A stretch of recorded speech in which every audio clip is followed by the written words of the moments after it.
Assalamualaikum warahmatullahi wabarakatuh.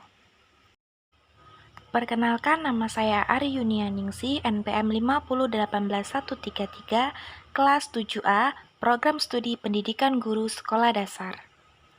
Nah, di sini saya akan menyampaikan sedikit pemahaman tentang pembelajaran kelas rangkap. Silakan teman-teman simak video saya berikut ini.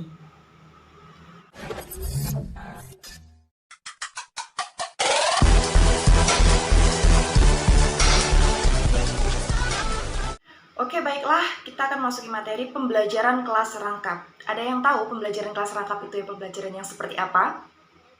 Oke, baiklah, di sini saya akan menjelaskan pembelajaran kelas rangkap. Definisi dari pembelajaran kelas rangkap adalah suatu bentuk pembelajaran yang mempersyaratkan seorang guru mengajar dalam satu ruang kelas atau lebih dalam saat yang bersamaan dan menghadapi dua atau lebih tingkat kelas yang berbeda. Jadi begini, misalkan seorang guru mengajar kelas 1 dan kelas 2 dalam waktu yang bersamaan dan tingkatan mereka berbeda, 1 dan 2 jelas berbeda kelasnya begitu. Nah, itu dinamakan pembelajaran kelas rangkap. Jadi satu guru mengajar dua kelas sekaligus dalam satu waktu yang sama. Begitu. Selanjutnya pembelajaran kelas rangkap, kenapa diperlukan di sekolah dasar? Nah, alasannya ada beberapa alasan. Yang pertama itu alasan geografis. Nah, alasan geografis ini meliputi lokasinya yang sulit dijangkau. Nah, jadi ada beberapa sekolah atau ada beberapa penduduk yang bertempat tinggal itu jauh dari pusat kota, sehingga pendidik sulit untuk menjangkau anak-anak murid di sana untuk menyampaikan pembelajaran. Jelas seperti itu. Nah, sekalinya datang itu jadi harus dibuat kelas rangkap supaya pembelajaran lebih efisien. Nah, transportasinya terbatas. Tentu saja jika penduduknya bertempat tinggal jauh dari pusat kota, ada kendala di jalannya yang rusak ataupun yang lainnya, itu transportasi sangat terbatas. Nah, alasan yang kedua adalah alasan demokratis. Alasan demokratis ini yang pertama adalah muridnya sedikit. Nah, yang kedua jumlah murid baru menurun.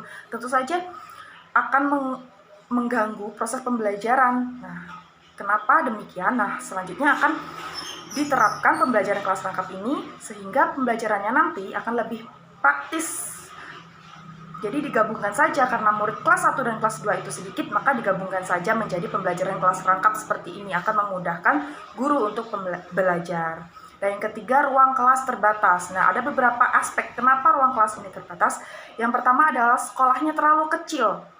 Yang kedua, sekolahnya sedang rusak atau belum diperbaiki atau sedang direnovasi seperti itu. Nah, yang ketiga, ruang kelasnya tidak cukup. Nah, dengan demikian maka menggabungkan satu kelas menjadi, di kelas tersebut itu digabungkan menjadi 3 tingkatan, misalkan kelas 1, kelas 2, kelas 3 itu digabungkan menjadi satu kelas, itu disebut dengan pembelajaran kelas rangkap. Dan yang keempat, alasan keempat itu kurangnya guru, kurangnya tenaga pendidik.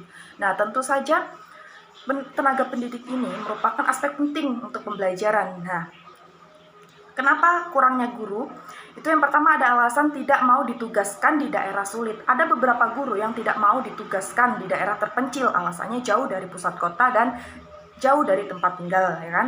Nah, yang kedua itu pindah, itu tidak boleh. Biasanya kalau guru sudah ditempatkan di guru yang kota, ada alasan itu tidak boleh pindah. Nah, yang kelima itu faktor dari gurunya. Dari gurunya, ada gurunya sedang sakit, gurunya tugas khusus atau urusan lain. Baik, selanjutnya ada tujuan, fungsi, dan manfaat dari pembelajaran kelas rangkap ini. Nah, tentu saja pembelajaran kelas rangkap ini memiliki beberapa fungsi atau beberapa manfaat. Nah, yang pertama itu ada lebih ekonomis. Nah, kenapa? Tidak perlu guru yang lengkap. Jadi guru satu saja sudah bisa melaksanakan pembelajaran kelas rangkap ini. Yang kedua, tidak perlu ruang yang banyak. Cukup satu ruang, kita sudah bisa melakukan pembelajaran kelas rangkap. Nah, yang selanjutnya dapat melayani murid dalam jumlah kecil ataupun besar. Nah, jadi satu kelas itu bisa dalam jumlah kecil ataupun jumlah besar. Misalkan kelas 1, kelas 2, kelas 3 itu digabungkan dalam satu kelas, itu merupakan kelas besar. Nah, kalau misalkan ada dua kelas 1 sendiri, kelas 2 sendiri, itu merupakan murid dalam jumlah kecil. Nah, alasan yang kedua itu ada kuantitas. Nah, manfaat kuantitas ini adalah yang pertama, satu guru dapat mengajarkan banyak kelas dan juga banyak murid.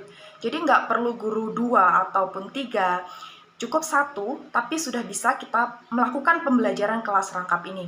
Nah, yang selanjutnya ada keadilan. Nah, jadi pembelajaran kelas rangkap ini harus adil. Jadi walaupun satu guru kita dapat mendirikan SD sendiri dan murid ini di daerah terpencil dapat melaksanakan pembelajaran sesuai dengan pembelajaran yang ada di kota.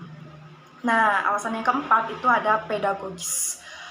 Yang pedagogis ini meliputi aspek yang pertama, meningkatkan kemandirian siswa dalam belajar. Nah, siswa akan lebih mandiri belajar karena kekurangan guru. Tadi siswa dituntut untuk lebih mandiri mencari materi tersendiri. Nah, yang kedua, saling membantu. Siswa satu dan siswa lainnya akan saling membantu jika mengalami kesulitan. Selanjutnya, belajar suasana bervariasi. Nah, belajar dengan suasana bervariasi ini tentu saja. Kenapa? Karena dalam satu kelas itu bisa kelas 1, kelas 2, kelas 3 itu bervariasi sekali pembelajarannya. Seperti itu. Baik, untuk model pembelajarannya ini menggunakan model pembelajaran kelas rangkap 2-2-2. Guru menghadapi dua kelas, misalnya kelas 5 dan kelas 6. Nah, untuk mengajar mata pembelajaran matematika di kelas 5 dan IPA di kelas 6. Nah, topik yang diajarkan tidak memiliki materi yang saling keterkaitan. Jadi proses pembelajaran berlangsung dalam dua ruangan berdekatan yang berhubungan dengan pintu. Seperti itu. Nah, itu tadi materi pembelajaran dari saya. Semoga bermanfaat. Saya ucapkan terima kasih atas partisipasinya. Saya akhiri. Wassalamualaikum warahmatullahi wabarakatuh.